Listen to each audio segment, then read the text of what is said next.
organic, unpredictable, unknown, lovely, beautiful, a sense of fulfillment. This is part of the pleasures of life and not the chores of life.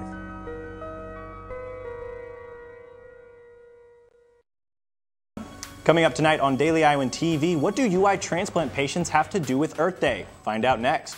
More transactions at a special kind of bank have been able to help more people in Iowa City. Coming up.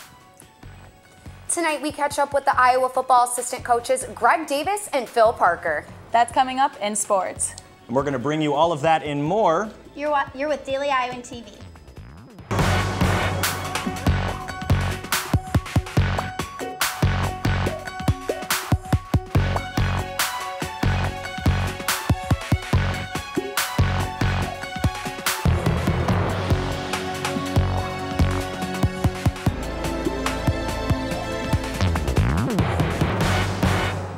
Good evening and thanks for joining us. I'm Cody Goodwin. And I'm Mary Caldwell. With today being Earth Day, several people are thinking about how we can take better care of our environment. But patients at the University of Iowa are taking that idea and putting a spin on it. Organ transplant patients at the University of Iowa Hospital transplanted trees in honor of Earth Day. The UI Organ Transplant Center is creating this living monument to honor the 5,000 lives touched by an organ transplant. The event took place at the Eckstein Medical Research Building atrium, where people talked about the impact. It's just a big deal getting all these people together, and the university staff and what they do for everyone is amazing. You know, I wouldn't be here without them. The center performed its 5,000th organ transplant in March, a major milestone in Iowa. But the University of Iowa hospitals were not alone in trying to make a small difference to help the environment. Some creative ladies are celebrating Earth Month in a crafty way. Allison Bump has more. April is a time when the grass gets green again and everything is fresh and new. Because it is Earth Month, citizens are more concerned than ever about pollution and waste. Thanks to the Craft Your Environment Reusable Inspired Craft Show, old things are getting a second wind. University of Iowa students, roommates, and best friends Braid Degala and Carly Frine are busy preparing for the event. The girls recently started their own craft business, the Purple Wagon, which repurposes many recycled and reused items as art and home decor. Despite it being a business, both girls are passionate about their work and enjoy the rewards from creating their art. It just made sense to me that I didn't need to go buy and spend probably more money on brand new things. I can also save money, enjoy what I'm doing more, and the outcome better, and also help the environment. So I think that part of the thrill of finding and using recycled items is, just that, finding them. It's kind of an adventure to go out and really be hit or miss. I like to do a lot of like the antique wood pieces just because they have a lot of history. I love the dents in them, I love the cracks in them, I just love painting them, and the fact that they're hanging on someone else's house that could have been like the same wood that was used 100 years ago is just a really cool fact. You can help the environment without sacrificing style or your hard-earned cash. Bree and Carly will be selling their work this weekend at the craft show, or try your own hand at a recycled craft. This is Allison Bump, Daily Iowan TV. Climate change is an issue that President Barack Obama is trying to emphasize on this Earth Day. He visited the South Florida Everglades today to push on the threat of climate change. Obama emphasized that the rise in temperatures will also cause sea levels to rise, threatening Florida's coastline and the United States as a whole. Republicans, on the other hand, believe that his visit is just a way to push for policies that will hurt the job market. President Obama is under fire from not only Republicans today, but also from people from his own party. He pushed for legislation that would make large trade deals easier to accomplish. The legislation calls for fast-track powers and a renewal of presidential authority. It would also allow Congress to endorse or reject the trade deals, but would not allow any amendments to be made. Senate Party Leader Harry Reid gave a hard no to legislation, while President Obama claimed he would not be doing this trade deal if he did not think it was good for the middle class. While Obama is thinking climate change, Iowa legislation has its mind on issues at home. The Kelsey Smith Act was passed unanimously by the state Senate and is prospected to move through the House quickly. The bill would force cell phone companies to give call locations to law enforcement during an emergency. The bill is named after Kelsey Smith, who was kidnapped and murdered in 2007. Police could not track her phone, and the cell phone carrier refused to release information. While this piece of legislation has moved quickly, the anti-bullying proposal is currently in limbo. The proposal might not even see a vote until next year. Now, I'll tell you what, Mary, the weather has actually been a little bit less than ideal, not nearly as nice as it was last week. I know, that wind just gets in my face and my hair is all over the place. Tell you what, it does the same thing to me. But right? Megan, do you have some good news for us for the rest of the week?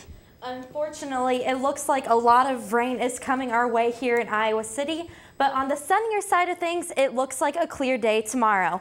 Our Thursday morning will kick off on the cooler side once again with 36 degrees. As we head into our afternoon, those temps are going to rise to the 50s and we'll be seeing some sunny skies. Thursday night will continue to stay in the 50s. Now taking a look at the wet weather coming ahead, there's a 50% chance of rain on Friday and a 100% chance on Saturday. Thankfully, those rain clouds will be out of sight on Sunday for the upcoming week. That's all I have tonight in the weather studio. Be sure to pack your umbrella for the weekend. Back to you at the desk. Thank you, Megan. And in the past several years, the number of people that the Johnson County Crisis Center Food Bank is able to serve has been on a steady increase. What allows them to keep building their clientele? Our own Megan Sanchez has the story. Dozens of hungry Iowa City residents line up outside of the Johnson County Crisis Center, waiting to be let into the food bank. For many of them, this is their weekly trip to the grocery store. Thanks to continued generosity from community members, the food bank's doors remain open and the shelves well stocked. In fiscal year 2014, the food bank served nearly 12,778 people. That's up about 1,000 from fiscal year 2013 and 2,000 from fiscal year 2010. Food bank director Sarah Benson says while the food budget has increased, they couldn't do it without donors. We are now distributing last year over 1.2 million pounds of food. And that's very challenging. And largely we do it because the community helps us. We really couldn't provide our services without our donors. Just beyond these doors behind me, dozens of people are getting their food supply for the week. No cameras were allowed inside, but I got to see it for myself. This food bank truly means a lot to the people of Iowa City. Sarah says she's grateful for the generosity, and based on the smiles I saw at the Crisis Center, the clients are too. Megan Sanchez, Daily Iowan TV. The Crisis Center is always in need of more donations. This month in particular, they're looking for baby products. Donations can be dropped off anytime. The It's On Us campaign made its way through the national government last week. Now UI organizations are trying to take the responsibility to stop sexual assault on college campuses. It's on Us is a campaign to make everyone aware that they can play a role in preventing sexual assault, no matter how big or small. UI hosted the It's On Us Sexual Violence Education Summit at the Iowa Memorial Union today. Our own Selena Carr will have the details of everything that happened there on tomorrow's show. According to President Obama, the United States is sending very direct messages warning Iran against attempts to supply weapons to rebels in Yemen. But administration spokespeople have denied the connection between U.S. ships in Yemeni waters and an approaching convoy of Iranian ships carrying cargo. House Speaker John Boehner's comments were more in line with the president's, though. He made it clear that the U.S. is supporting its allies and not allowing rebels to take control of Yemen. A lawsuit between the National Football League and thousands of former NFL players has finally reached a settlement in federal court today. Up to $5 million will be given to players that faced major medical issues involving repeated head trauma. It also includes every ex-football player that retired before July 7, 2014. Family members of players that have passed away will receive compensation. There's no max on the amount of funds that are available to be awarded to players and family. And I'm sure a lot of students were tired around campus today after watching that Blackhawks game last night. Tell you what, it didn't get over until 1 in the morning. It went so late that I started having fifth meal, Mary. But Alyssa and Taylor in the sports studio. Guys, did you catch the game? No, guys, I didn't get the chance to watch the game. I was actually in bed by then. I actually got a chance to watch all 3 overtimes, and it was so exciting to see the Blackhawks get the win in the end. Moving on to some Hawkeye sports, Iowa baseball continues to impress. We'll take a look at one of their key players, senior Eric Toole, later. But before that, spring football prepares for their last practice of the season this Saturday at historic Kinnick Stadium. But getting us ready for Saturday's practice is offensive coordinator Greg Davis and defensive coordinator Bill Parker, who met with the media early Wednesday afternoon. Quarterback C.J. Beathard beat our transfer Jake Rudock earlier this year. Over the course of the spring season, Davis says that his QB has been progressing, calling Beathard's football smarts underrated. But we will do some things where we feel like that we can take advantage of his legs. And I think he will do some things just leaving the pocket on unscheduled runs. One of those receiving hands, Matt Vandenberg, said having just one go-to quarterback makes his job a little bit easier. I think he's more athletic than Jake, being able to move in the pocket or roll out, and everybody knows his giant arm. So, you know, it's a little different than how Jake played, but I think it's been a positive transition. Between the likes of Jordan Canzeri and LaShawn Daniels, Davis said, not before knocking on wood, that this is the deepest running back group he's had at Iowa. I think that we have more running backs since I've been here in terms of guys that can go in and play. And then probably the surprise of the spring has been Derek Mitchell in terms of the running back. And on the defensive side of the ball, coordinator Bill Parker said the team has most improved at the linebacker position. I think there's I think moving the linebackers around, moving Bo Bowers back inside and Ben Neiman coming up, and I think the linebacker group is really working well together, and we moved them around. Josie Jewell went back to Mike as a full-time guy, which he can play both, I think. And I think the depth there at linebackers really helped. As Iowa baseball prepares for another Big Ten challenge against Nebraska this weekend, one player has led the team not only as a veteran, but also in his abilities. Daily Iowan TV's Jordan Maloney has the story. Growing up in the Hawkeye State, senior center fielder Eric Toole had been around Iowa baseball long before following his brother Justin Toole, a former Hawkeye second baseman. Making diving saves in deep center field, Toole is catching more than just baseballs. The Iowa native caught national attention, finding himself at number 3 on SportsCenter's top plays. But making outrageous plays isn't anything new for Toole.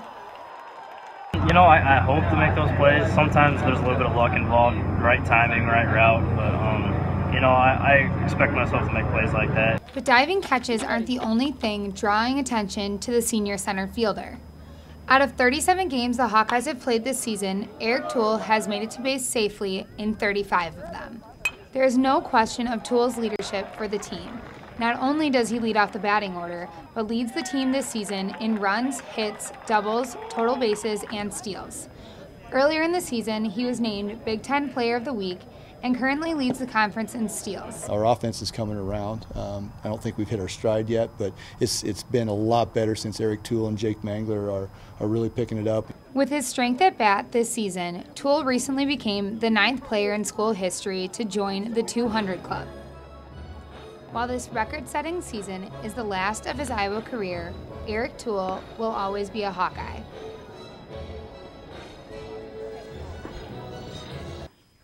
Thanks, Jordan. While baseball is in the middle of things, spring football is coming to an end and basketball still is a ways away. But fans can be excited to know they can already add one game onto their schedules. That's right. Iowa will be taking on Marquette on November 19th for their inaugural Gavitt Games. That game will take place at the BMO Harris Bradley Center in Milwaukee. And all 8 of those games feature a Big Ten Big East matchup. That'll wrap it up for us. But before we go, check us out at the same time Thursday night for a recap of tonight's baseball game versus Northern Illinois. We'll also hear from former Iowa women's basketball star and now a WNBA player, Samantha Logic, on being drafted to the Atlanta Dream. Until then, back to you two at the desk. Some construction workers in Iowan City, China made a prehistoric discovery when they found 43 dinosaur eggs while doing road repair. Iowan City calls itself the home of dinosaurs and boasts the largest collection of dinosaur eggs in the world. Nearly 17,000 dinosaur eggs have been found there since 1996. Geological data show that the eggs are roughly 65 million years old, but scientists don't know what species of dinosaur the eggs belong to. You can say that news was both well received and it probably went over very easy. And that's all we have for you guys tonight on Daily Iowan TV. Be sure to tune in tomorrow evening for more of the latest news. I'm Mary Caldwell. And I'm Cody Goodwin. Thanks for watching. Have a great day.